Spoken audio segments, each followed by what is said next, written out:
Eh ben tu vois, nous, même avec un temps comme ça, on pique-nique. Ça pose pas de problème.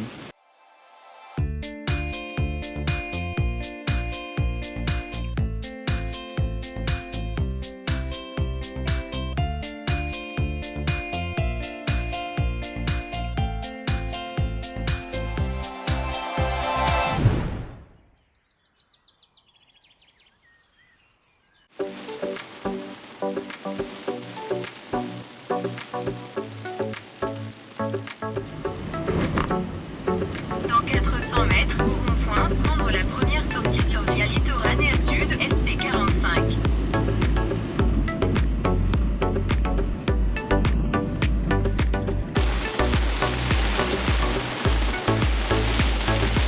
On est toujours sur les côtes italiennes.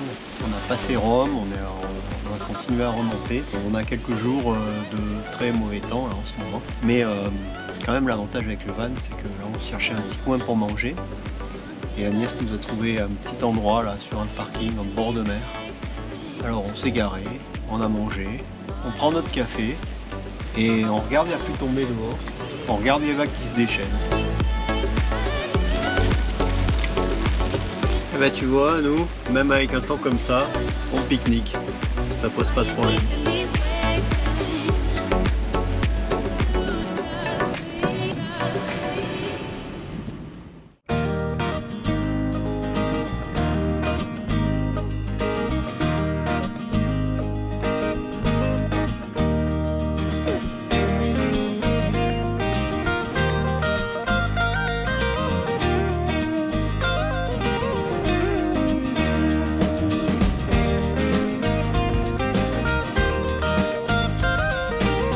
Tout en roulant tranquillement, on a quitté le bord de mer là et on est rentré dans la région de la Toscane et on s'approche du petit village de San Gimignano. Ça change complètement des routes de la côte évidemment, mais ça a vraiment un charme fou le coin.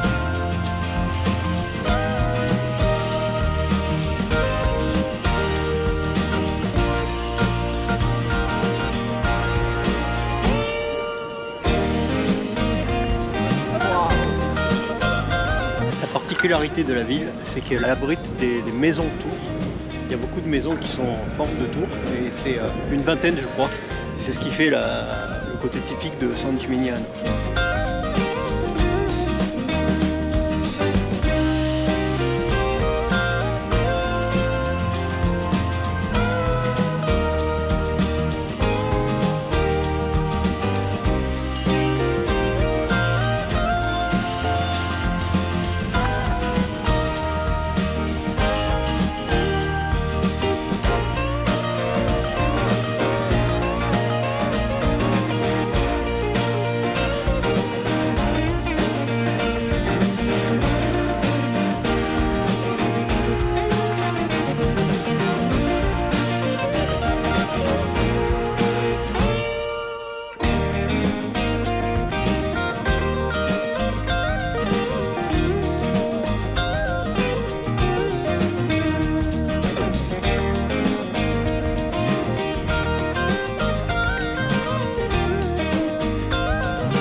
Alors aujourd'hui, on sillonne les routes merveilleuses de Toscane.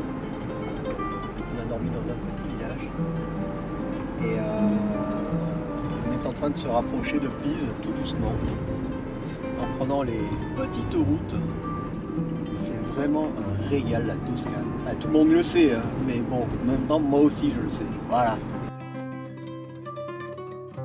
On vient d'arriver à Pise. Et il est 11h30, midi moins le quart. Et on est en train de manger un petit crackers. Ça va nous permettre d'avoir le temps d'aller faire un tour à Pise. Et le truc qui est pas mal, c'est qu'on s'arrête sur une place de parking de voiture. On se mange un petit truc vite fait, en toute discrétion.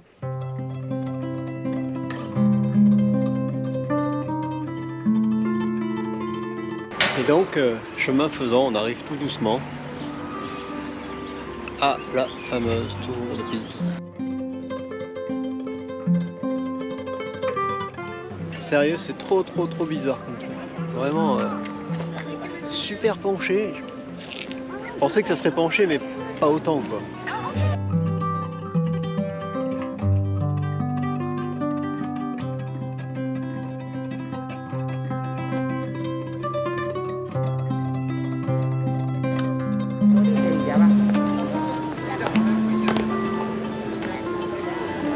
Donc la tour de Pise, 57 mètres de haut et 3 degrés d'inclinaison. Et c'est juste ces 3 petits degrés d'inclinaison qui font qu'on a vraiment l'impression que c'est extrêmement penché.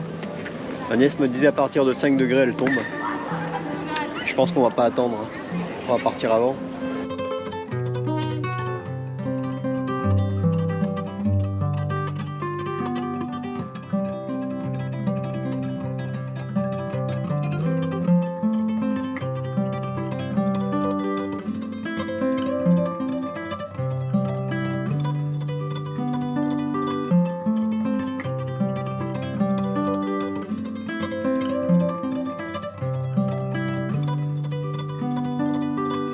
On s'apprête à aller visiter la cathédrale là derrière.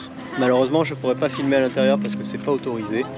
Par contre, un truc à savoir si vous venez, c'est que l'entrée est gratuite. Il suffit d'aller retirer un billet à la billetterie et vous leur demandez un billet pour juste visiter la cathédrale et vous pouvez rentrer sans problème.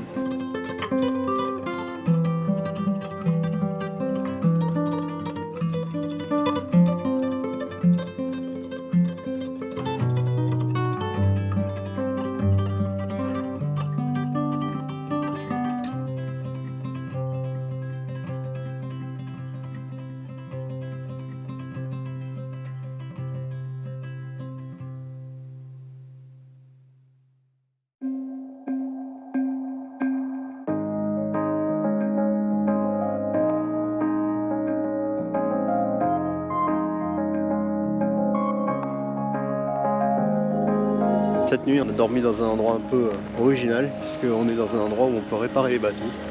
Il y a plein de bateaux qui sont en cale sèche là. Et le gars, il a 4-5 places devant pour accueillir des caravanes ou des vannes. Et nous, on a dormi là, au milieu des bateaux. C'est un peu bizarre la vue quand tu te réveilles le matin, c'est un peu original, c'est très sympa. Et voilà. Là, le soleil vient de se lever. Il fait très froid. Il n'y a pas un nuage, la journée va être exceptionnelle.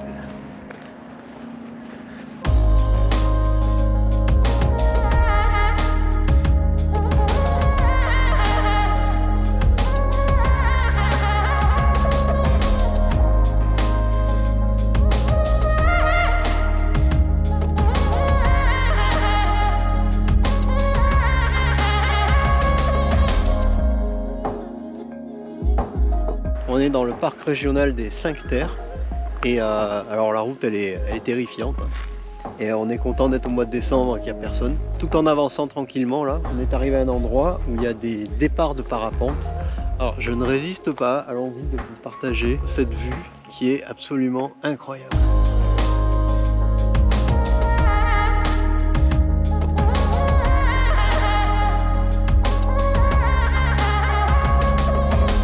Le vent était parfait toute la journée et là il vient de tomber. Donc il attend un petit peu pour savoir s'il va arriver à partir ou si finalement il recommencera demain.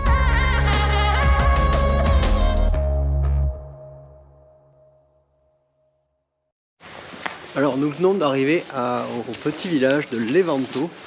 Alors je sais pas si on est toujours dans les 5 Terres. Je crois que oui, mais c'est pas sûr.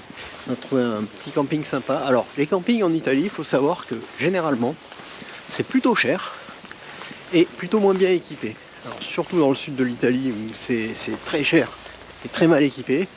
Et là c'est plutôt cher et bien équipé. Puisque nous on est dépendant des campings, c'est comme ça, c'est la vie, on est obligé de faire avec.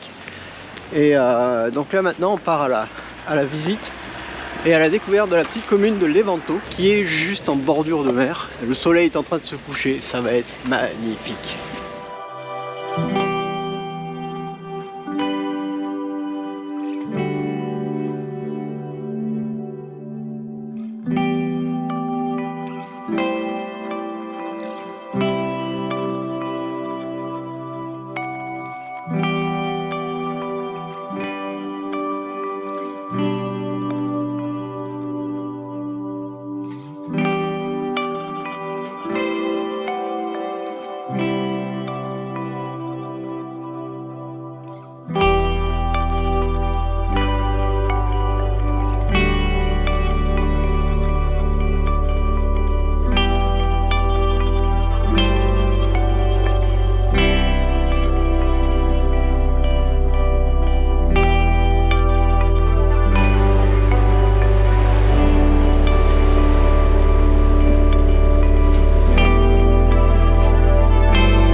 Aujourd'hui, nous partons à l'assaut des 5 terres. Ce matin, on était plein de bonnes résolutions en se disant qu'on allait se lever de bonne heure.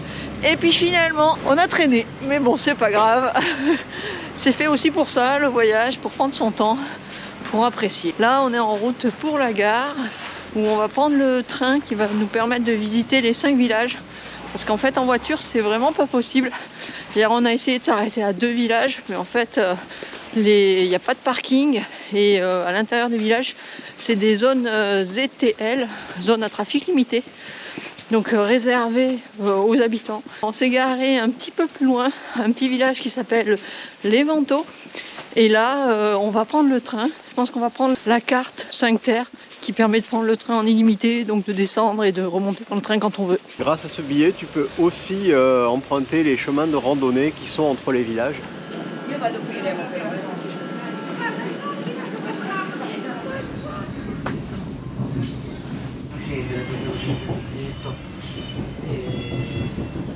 Alors, nous voilà arrivés à Vernazza, premier petit village. Et ce qu'on va faire, c'est qu'on va commencer notre journée par faire une petite balade entre Vernazza et Monterosso. La promenade doit durer 2 heures normalement. Et ensuite on reprendra le train et on ira visiter les autres villages.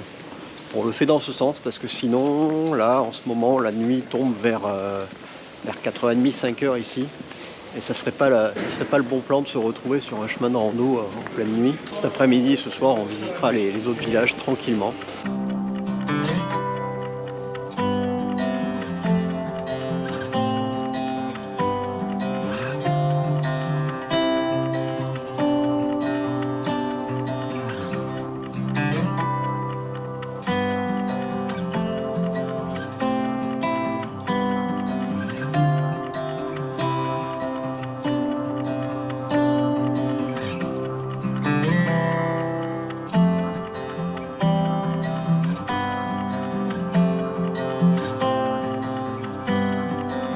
Allez, c'est parti pour la balade vers Monterosso. Et alors, on est toujours dans le village là, mais direct, ça monte, ça descend. Et j'ai déjà plus de souffle. Va falloir se calmer là.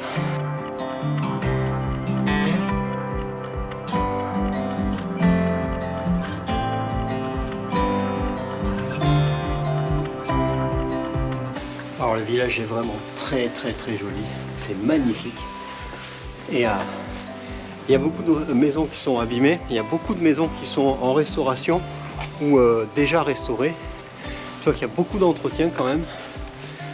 Et c'est très sympa. Alors il paraît que l'été c'est blindé. On a du mal à le croire parce que le village est endormi un peu là quand même. Nous on profite. Il n'y a pas grand monde, il n'y a pas grand chose d'ouvert non plus. Mais il n'y a pas grand monde et c'est sympa. Donc en fait, là tu vois là derrière, il y a une petite cabane qui permet de vérifier que tu as bien un ticket pour pouvoir arpenter les chemins. Parce que les chemins ne sont pas libres d'accès, il faut que tu payes un droit d'entrée en fait. Alors bon, je pense qu'en hiver tout le monde s'en fout, mais en été c'est contrôlé. Et si tu prends ta carte de train, tu peux prendre les chemins, tu peux aussi emprunter les chemins.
par le train, on vient d'arriver à Rio Maggiore. Et c'est vraiment incroyable ces villages. Ils ont été construits en défiant les lois de la gravité. Et tu sens que tous les centimètres carrés possibles et disponibles ont été exploités. Et les constructions sont vraiment très vertigineuses, incroyables, accrochées au flanc des montagnes. C'est vraiment chouette, vraiment chouette.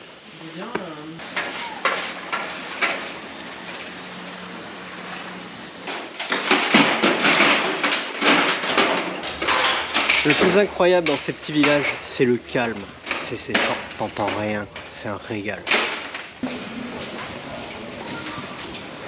Il y a tellement peu de place en fait que les gares sont construites à moitié dans des tunnels. C'est impressionnant la façon dont ils ont réussi à faire passer un train sur le flanc de cette montagne là, où il n'y a aucune place, même en voiture t'as du mal.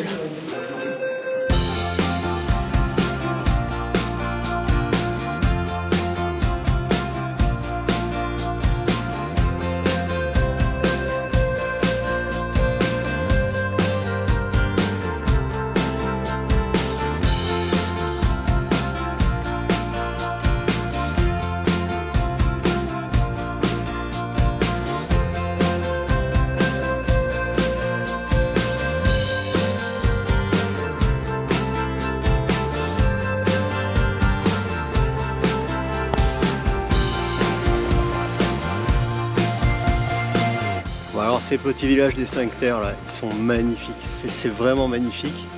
Alors après comme nous au mois de décembre, je pense que tu peux les faire tranquillement dans la journée, nous c'est ce qu'on va faire. On en a relié 2 à pied et le reste on va les relier en train. Donc ça se visite très bien parce que finalement c'est assez calme, c'est assez endormi, il n'y a pas grand chose d'ouvert. Il y a suffisamment de trucs ouverts mais c'est pas non plus la foule et l'affluence. Par contre en été, j'ose pas imaginer comment ça se passe.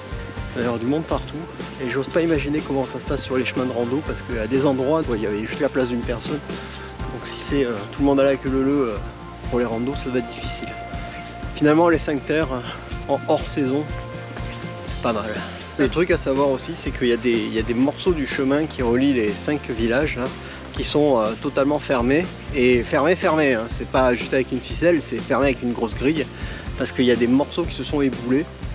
Donc on n'a pas pu relier les 3 derniers villages, on aurait bien pu faire ça mais on l'a pas fait parce que ben voilà, on peut pas.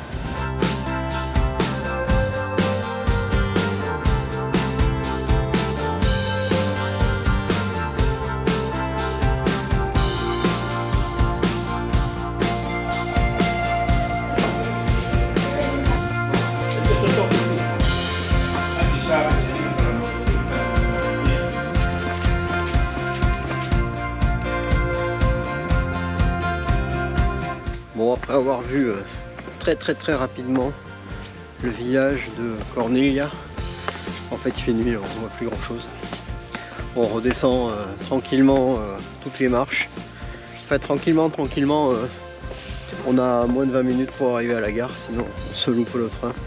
C'est l'avantage quand tu prends le train, c'est que tu es toujours pressé. Ça fait longtemps qu'on n'était pas pressé en vacances, et là tout d'un coup tu retrouves tes vieux réflexes de courir après le train. C'est bien, non ?